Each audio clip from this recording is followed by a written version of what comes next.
अस्सलाम वालेकुम स्टूडेंट्स। तो आज का जो हमारा टॉपिक है वो है किडनी प्रॉब्लम एंड क्योर।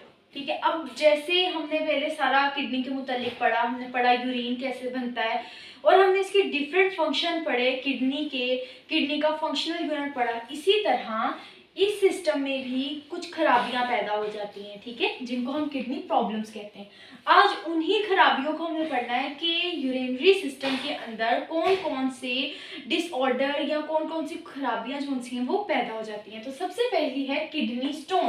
अब किडनी स्टोन, गुर्दे की जो पथरी है, वो तो बहुत आम सी बात है, मतलब हम पास लोगों को सुनते हैं कि उसकी गुर्दे में ना पथरी है, ठीक है। तो ये है किडनी स्टोन। आज हमने ये पढ़ना है बेसिकली कि किडनी स्टोन होती क्या है। तो stony material formed in the kidney are called kidney stone, यानी किडनी के अंदर स्टोन की तरह का जो मटेरियल है जब वो भरने लग जाता है, मुख्तलिफ जब साल्ट किडनी अच्छे से नहीं वर्क कर रही होती, तो जो साल्ट हैं या जितने भी ये क्या मादे हैं, ये एक जगह पे स्टोर होना या नहीं इकट्ठा होना शुरू हो जाते हैं, तो फिर स्टोनी मटेरियल बन जाता है। तो इसी स्टोनी मटेरियल को जो कि किडनी के अंदर बनता है, इसको हम कहते हैं कि ये क्या है, किडनी स्टोन है, ठीक है। अब किडनी स्टोन क्या क्या कर रहा होता है, इसके कॉजेज कौन से होते हैं, क्या क्या इसके इफेक्ट होते हैं जो किडनी स्टोन बनने के बाद। तो यूरिन ऑब्स्ट्रक्शन, यानी यूरिन में रुकावट बनता है, ठीक है, यूरिन के आगे बनने में, यूरिन के बॉडी से निकलने में ये किडनी स्टोन क्या करता है,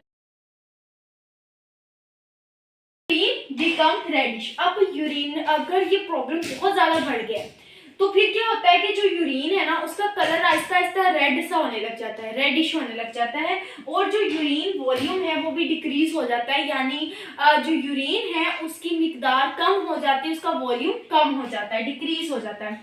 अब type, on the basis of chemical nature. अब जो किडनी स्टोन है ना, किडनी स्टोन की भी आगे टाइप होती है, मुख्तलिफ तरीके की किडनी स्टोन होती है केमिकल नेचर की बुनियाद पे, ठीक है।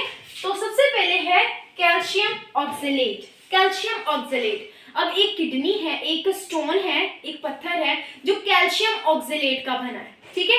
तो मतलब एक किडनी स्टोन है जो कैल्शियम ऑक्सलेट से बनती है। अब जो 70% लोग हैं ना, मतलब जिन लोगों के बारे में हम सुनते हैं कि उनको किडनी के अंदर स्टोन है, तो 70% उन लोगों के अंदर कैल्शियम ऑक्सलेट होती है, कैल्शियम ऑक्सलेट की स्टोन बन रही होती है, ठीक है। अब ये क्यों बनती है, हाइपर ऑक्सिलेरिया। हाइपर ऑक्सिलेरिया मतलब मेटाबॉलिक डिजीज है ये, ठीक है। कोई भी आपके जो इंटरनल मेटाबॉलिज्म में जब कोई खराबी आती है तो उसके नतीजे में हाइपर ऑक्सिलेरिया होती है। अब हमें पता होना चाहिए कि हाइपर ऑक्सिलेरिया क्या होती है। तो ऑक्सिलेट लेवल इन ब्लड, मतलब जब high oxalate level in blood हो जाता है, ब्लड के अंदर ऑक्सिलेट का जो लेवल है वो बहुत ज्यादा बढ़ जाता है, तो उसके नतीजे में हाइपर ऑक्सिलेरिया होती है। और ये हाइपर ऑक्सिलेरिया जब होता है तो इसकी वजह से हमारे पास कैल्शियम ऑक्सलेट टाइप की स्टोन बनती है, और 70% लोगों को यही हो जाती है, ठीक है। तो अब हमें ये ऑक्सलेट जो है ना, ये ग्रीन वेजिटेबल्स में बहुत ज्यादा होता है, तो हमें हद से ज्यादा ग्रीन वेजिटेबल्स भी नहीं खानी चाहिए, जैसे कि पालक हो गया। इन तमाम चीजों के अंदर क्या होता है, ऑक्सलेट की तादाद बहुत ज्यादा होती है, ठीक है। ऑक्सलेट की तादाद, जब ऑक्सलेट का लेवल बढ़ जाएगा तो हाइपर ऑक्सिलेरिया होगा, ठीक है। हाइपर ऑक्सिलेरिया होगा तो कैल्शियम ऑक्सलेट की स्टोन बन जाएगी जो कि हमारी किडनी के अंदर बनेगी, और 70% लोगों को ये होती है। तो ये जो टॉपिक है ना, ये आपके पास शॉर्ट क्वेश्चन के लिए भी इंपॉर्टेंट है, ये आपके पास एमसीक्यूज के लिए भी इंपॉर्टेंट है, तो ये आपके पास एमसीक्यूज आ सकता है, ठीक है। उसके बाद दूसरी किस्म की है कैल्शियम फॉस्फेट।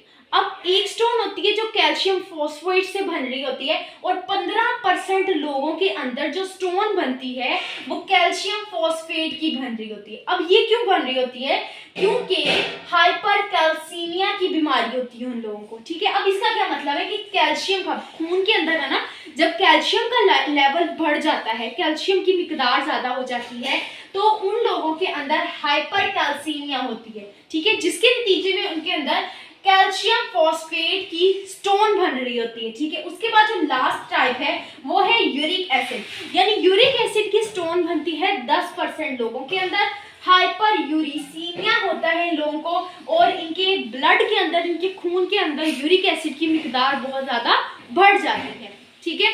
नेक्स्ट आ जाता है हमारे पास लिथोट्रॉप्सी। ये इंपॉर्टेंट शॉर्ट क्वेश्चन है, बहुत ज़्यादा इंपॉर्टेंट शॉर्ट क्वेश्चन है। अब जिनके अंदर किडनी स्टोन बन जाती है तो उसका ट्रीटमेंट कैसे किया जाए, उसका इलाज कैसे किया जाए, ठीक है।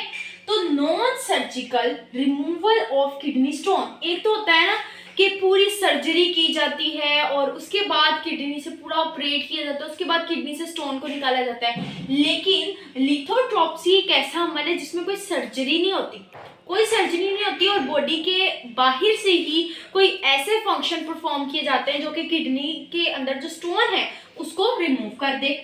तो इसमें आ जाता है ESWL, extra corporeal shock wave lithotripsy. अब एक्स्ट्रा मीन्स बाहर, बैरूनी, कॉर्पोरल बॉडी को कहते हैं, शॉक वेव्स यानी बॉडी के बाहर से शॉक वेव्स को बॉडी के अंदर एंटर किया जाता है और वो शॉक वेव्स होती हैं एक्सरे वेव्स, ठीक है। जब वो स्टोन के ऊपर पड़ती है तो वो स्टोन को छोटे छोटे पीसेस में तोड़ देती है। जब वो छोटे छोटे पीसेस में एक्सरेज यानी एक्स्ट्रा कॉर्पोरल शॉक वेव्स जब किडनी बाहर से उसकी एक्सरेज को किडनी के ऊपर फेंका जाता है, उस स्टोन को वो छोटे छोटे पीसेस में तोड़ती है। उसके बाद वो जो पीसेस होते हैं वो यूरिन के थ्रू बॉडी से बाहर निकल जाते हैं। बाजू हम कहते हैं ना कि जिनकी स्टोन छोटी हो वो ज्यादा से ज्यादा पानी पिए। क्यों ज्यादा से ज्यादा पानी पिए? क्योंकि जब ज्यादा वो पानी पिएंगे तो वो अगर छोटी स्टोन है तो वो निकल जाएगी, लेकिन थोड़ी बड़ी है तो उसको लिथोट्रॉप्सी यानी non surgical removal of kidney stone के जरिए से उसको तोड़ा जाए। तो ये था हमारा आज का टॉपिक। आई होप कि आपको समझ आया होगा कि लिथोट्रॉप्सी क्या है, ठीक है। तो अगर किसी भी किस्म की कोई कंफ्यूजन है आप कमेंट सेक्शन में पूछ सकते हैं। अल्लाह हाफिज।